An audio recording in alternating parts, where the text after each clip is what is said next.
तो part number 2 में आपका स्वागत है। पार्ट नंबर 1 हमने कर लिया था, उसका नाम भी वैसे बहुत बड़ा था तो मैंने शॉर्टकट में बाजार संतुलन रखा हुआ है। जो हमारा थंबनेल है वहां पे भी बाजार संतुलन आपको दिख रहा होगा और यहाँ पे भी मैंने बाजार संतुलन यानी मार्केट इक्विलिब्रियम डाल दिया है। पार्ट नंबर 2 हम कर रहे हैं। क्लियर? जो बड़ा नाम उसका अपना है पूर्ण प्रतियोगिता बाजार में और एंड ऑल, ठीक है, मांग पूर्ति में खिसकाव बाजार संतुलन पूरा नाम था ना वो, तो वो नाम मैंने पहले पार्ट में लिख दिया है, ठीक है ना। बाकी आप क्या पार्ट नंबर 2 से मैं बाजार संतुलन लिखा करूंगा। क्लियर हो गया? तो पार्ट नंबर 1 में जितने भी टॉपिक हमने पढ़े देखो वो काफी इंपॉर्टेंट था। अब पार्ट नंबर 2 में भी एक टॉपिक और रह गया था जो काफी इंपॉर्टेंट है, पहले हम इसको निपटा देते हैं थ्योरी का। देन उसके बाद छोटी मोटी थ्योरी के कुछ टॉपिक्स बचेंगे वो निपटाएंगे। देन उसके बाद फिर हमारे ग्राफ स्टार्ट हो जाएंगे। आपको बताइए इस चैप्टर में ग्राफ है, मतलब काफी सारे कर्व बनाने, डिमांड को सप्लाई कर्व बना करके इक्विलिब्रियम पॉइंट को निकालना होता है, ठीक है ना। और देखना होता है कि प्राइस बढ़ रहे हैं, सप्लाई बढ़ रही है, क्या क्या हो रहा है क्या नहीं हो रहा है, वो सब देखना होता है। क्लियर? तो अभी तो देखो पार्ट नंबर 2 है हमारा, ठीक है। ये मैं छोटा सा पार्ट बनाऊंगा इसे, ठीक है, क्योंकि इसमें ज्यादा चीजें नहीं बताने वाला। जिसमें जो कंटेंट लिखा हुआ है एक तो ये बताऊंगा, एक दो और एक जो इसका कर्व बनेगा यानी जो ग्राफ बनेगा वो समझाऊंगा। क्लियर? क्योंकि काफी इंपॉर्टेंट है ये भी। पटल क्या लिखा है? पटल या न्यूनतम कीमत, जिसको हम फ्लोर प्राइस भी कहते हैं। क्या कहते हैं? पटल या न्यूनतम कीमत क्या होती है? तो उसने कहा पटल या न्यूनतम से अभिप्राय निम्नतम सीमा से है। पहले तो ये समझ लो, अगर आपसे कोई बोलेगा पटल या आपसे कोई बोलेगा न्यूनतम, तो उससे अभिप्राय न्यूनतम सीमा से है। यहां तक समझ में आता है। देन उसके बाद पटल या न्यूनतम कीमत, अब कीमत लगा दिया मैंने, कीमत से अभिप्राय उस न्यूनतम कीमत से, उस न्यूनतम कीमत से जो बाजार में सरकार द्वारा, किसके द्वारा?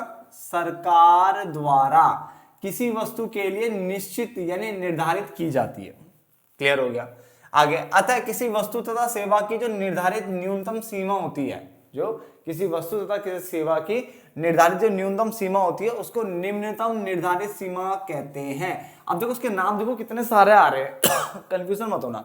निम्नतम निर्धारित सीमा बोले तो यही है, अगर वो न्यूनतम कीमत बोले तो यही है, अगर वो पटल बोले तो भी समझ जाना पटल कीमत भी यही होती है। पटल मतलब नीचे का हिस्सा, ठीक है, नीचे हिस्सा। फ्लोर जानते हो? फ्लोर मतलब निचला हिस्सा, ठीक है। और पहले वाला सीलिंग था, सीलिंग मतलब छत, ऐसे करके याद रखना आपको, ठीक है। तो हमने कहा पटल या न्यूनतम से अभिप्राय निम्नतम सीमा से है। ये पॉइंट तो सभी को समझ में आ गया होगा, पटल या न्यूनतम से अभिप्राय निम्नतम सीमा से है। ये पॉइंट सबका क्लियर है। पॉइंट नंबर 2 भी क्लियर हो जाना चाहिए कि पटल या न्यूनतम कीमत से अभिप्राय उस न्यूनतम कीमत से जो सरकार द्वारा किसी वस्तु के लिए निश्चित यानी निर्धारित की जाती है। ये पॉइंट समझ में आता है। चलो पॉइंट नंबर 3 क्या है? अतः किसी वस्तु तथा सेवा की जो निर्धारित न्यूनतम सीमा होती है, अतः किसी वस्तु तथा सेवा की जो निर्धारित न्यूनतम सीमा होती है उसी को ही निम्नतम निर्धारित कीमत कहते हैं। तो न्यूनतम सीमा को ही क्या बोल दिया? निम्नतम निर्धारित सीमा बोल दिया। क्लियर होता है? ठीक है। अब चलते हैं आगे।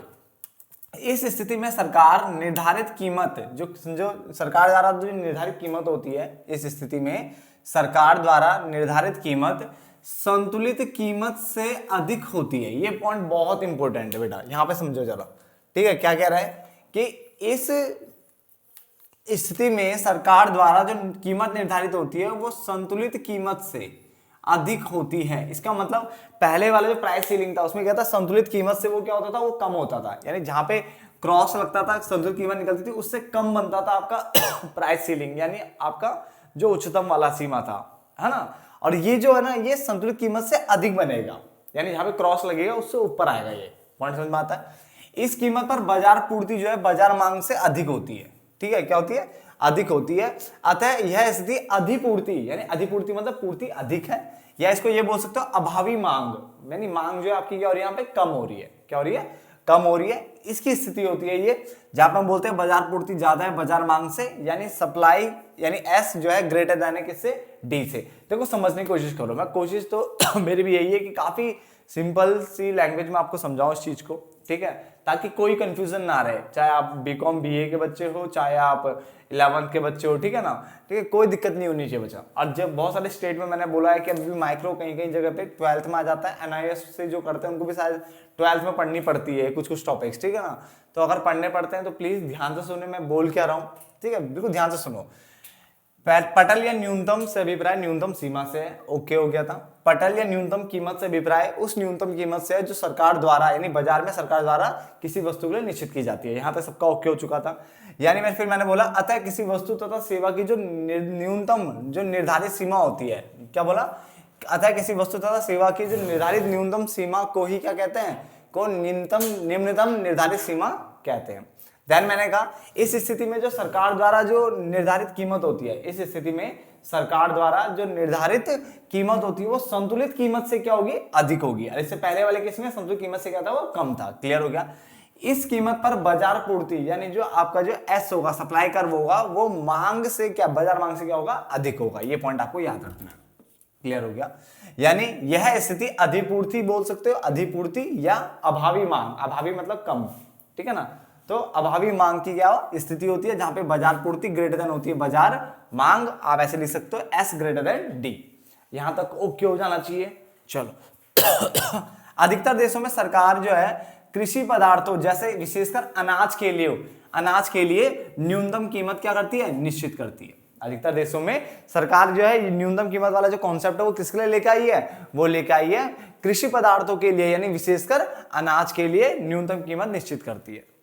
बेटा ये सब काम ना किसानों को बचाने के लिए हो रहा है ये वाला, ठीक है। अभी आपको सब समझ में आ जाएगा।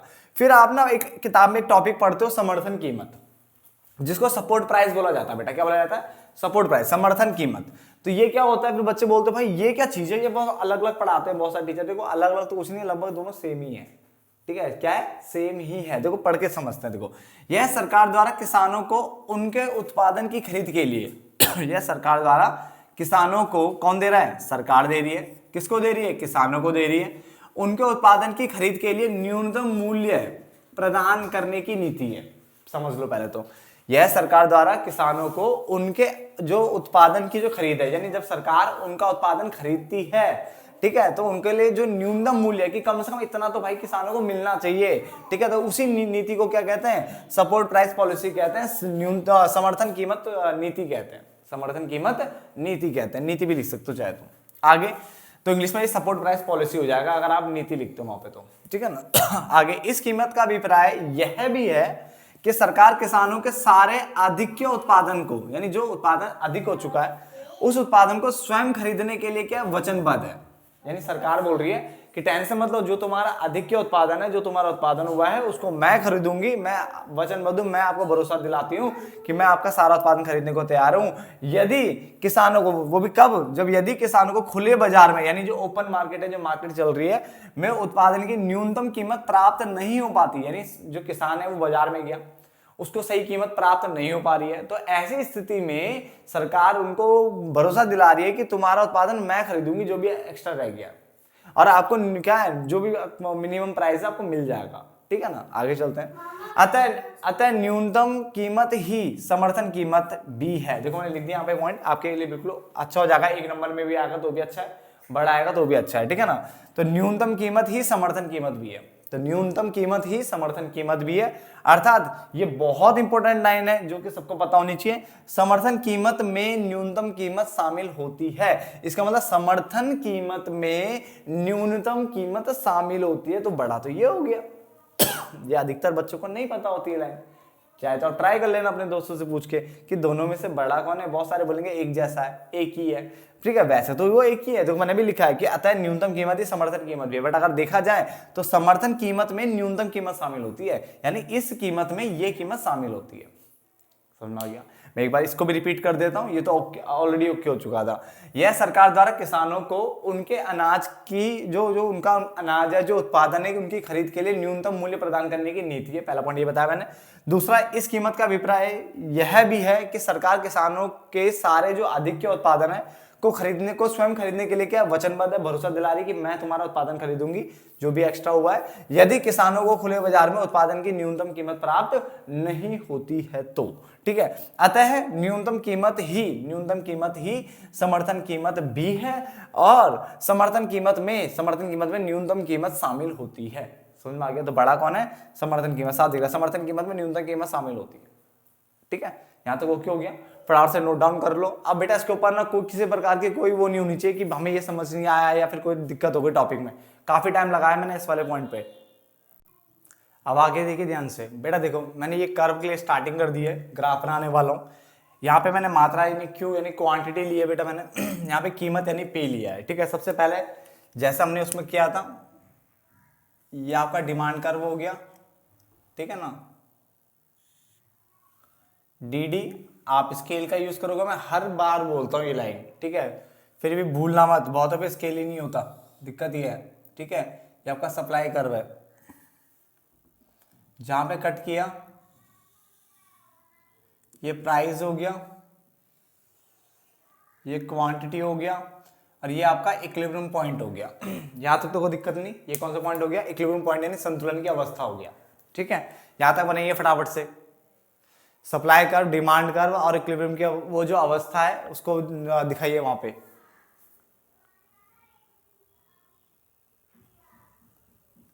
अब आपको फ्लोर प्राइस बनाना है कैसे?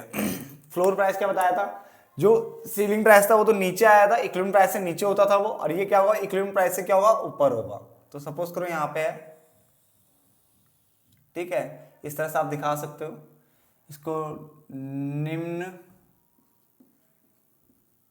निम्नतम कीमत या न्यूनतम कीमत,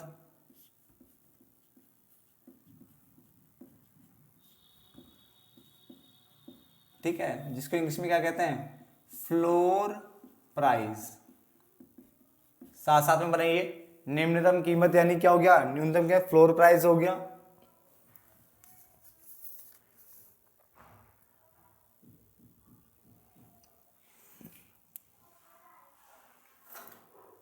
यहां तक हो गया आपका। उसके बाद आपको करना क्या है? यहां से आप स्केल की मदद से आप लेके आ सकते हो, ठीक है। और ये भी मैंने डॉट, मैं तो इसको डॉट डॉट की कोई जरूरत भी नहीं है, मेरे पे मार्कर पड़ा हुआ है तो मैं सीधे खींच सकता हूं, बट आपके पास एक ही पेन होगा, एक ही पेंसिल, पता है ना। कलर आप यूज करोगे नहीं, ज्यादा फालतू टाइम तो है नहीं इतना, तो आप डॉट डॉट्स में दिखा सकते हो नई वाली जो आया आपका। इसको सपोज करो Q1 कर लेते हैं, इसको Q2 कर लेते हैं। ठीक है ना।